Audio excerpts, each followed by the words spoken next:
All right, listen closely because this story doesn't slow down and neither should you. Indiana looks peaceful on the surface. Endless cornfields, quiet back roads, small churches that feel safe. But between 1991 and 1993, 11 people vanished without a trace. No pattern, no shared background. A trucker, a college dropout, a retired choir teacher, a grown man who dressed like a pirate for Renaissance fairs. Police said drugs, said runaways, said bad decisions. Families were told to grieve quietly. But every single person was last seen near the same place, a small white church called the New Promise Fellowship. Perfect lawn, friendly smiles, free soup on Sundays, the kind of place you'd trust without thinking. And that was the first mistake, because inside that church was something they called the Circle.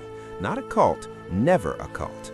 Led by Pastor Eli Grange, a soft-spoken man with a smile that lasted a second too long, eyes that never blinked during prayer, a man who preached sacrifice, but not money or time, blood. He said blood remembers God.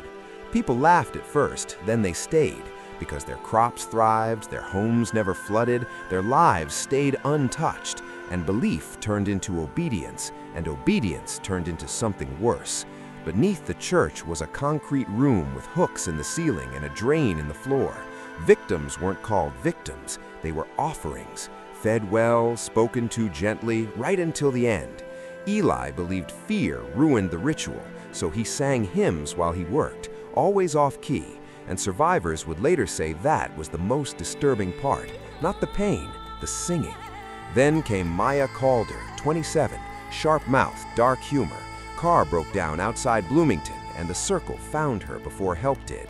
Maya noticed things immediately, the way members avoided eye contact, the way Eli's hands shook when he thought no one was watching, and something else. The cult kept records, detailed records, names, dates, outcomes, like they were afraid of forgetting, and that was mistake number 2. Maya listened. She noticed inconsistencies. Sacrifices didn't follow the rules Eli preached. Wrong genders, wrong traits, wrong timing. When she asked about it, Eli smiled and said God adapts. And that answer stayed with her, because gods don't adapt, liars do. One night during dinner, a cult member named Ronnie spilled soup all over himself and completely broke down, crying about ruining the blessing. Full sobbing meltdown. Maya laughed, couldn't help it. Everyone froze. Then Eli laughed too, loud and forced. The tension snapped.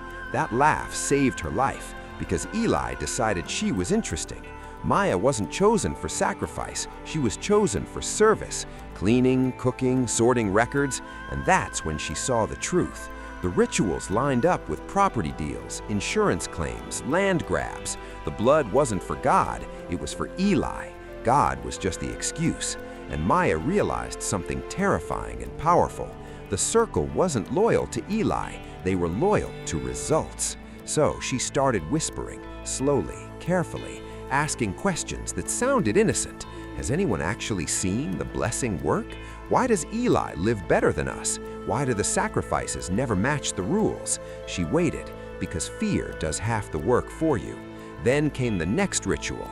Maya was supposed to observe. Instead, she spoke, quoted their sacred text word for word, pointed out every violation, every broken rule, every lie, and ended with one sentence that changed everything. If the land demands blood, why does Eli still bleed? Silence filled the room, then screaming.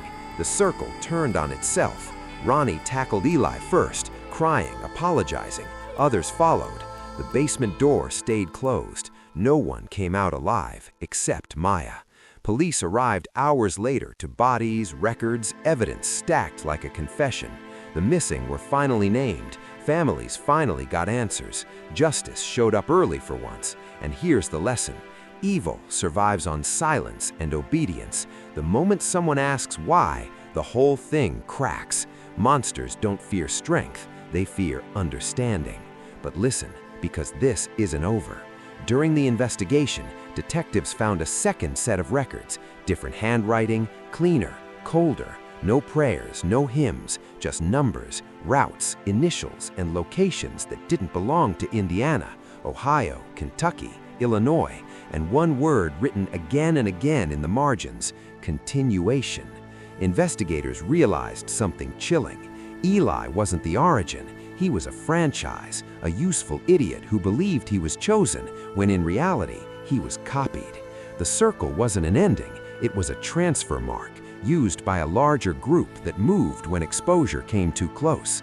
The circle wasn't one cult, it was a network, and they didn't worship God or land, they worshipped control. The FBI got involved quietly. No press, no announcements, just men in unmarked jackets knocking on doors before sunrise. They started with the addresses in the book: abandoned barns, empty houses, closed community centers, places where fear could hide unnoticed. Most were already gone, scrubbed clean. But in southern Indiana, they found one location still warm, a converted youth retreat called Green Hollow. Smiling signs still up, welcome banners half taken down, and inside, something different. No basement, no drains, no hooks, just chairs, notebooks, and people who looked normal. Teachers, nurses, a substitute math teacher who kept apologizing while being arrested, because this group didn't sacrifice bodies, they sacrificed lives in other ways: identity theft, financial ruin, psychological breaks, slow destruction. And at the center of it all was a woman named Maribel Shaw, calm, organized, never raised her voice. Maribel didn't believe in rituals, she believed in systems. Eli used blood, she used compliance. And here's the twist no one expected. Maya was already 3 steps ahead. After her rescue, she never went home. She stayed close, gave statements, memorized details, watched who asked too many questions, because trauma teaches you patterns. And Maya noticed something wrong.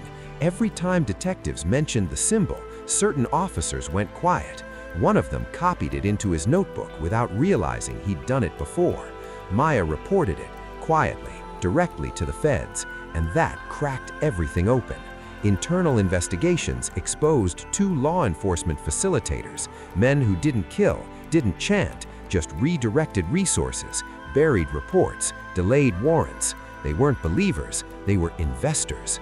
The network promised them protection and profit, and when arrests began, they tried to run, but networks collapse fast when trust is gone.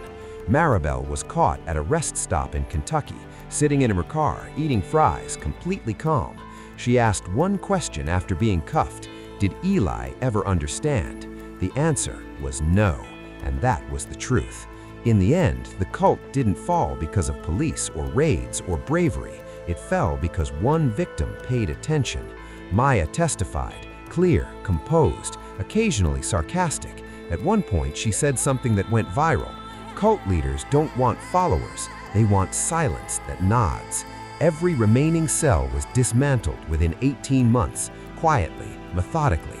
No documentaries, no movies, just court records and closed doors. And here's how it ends.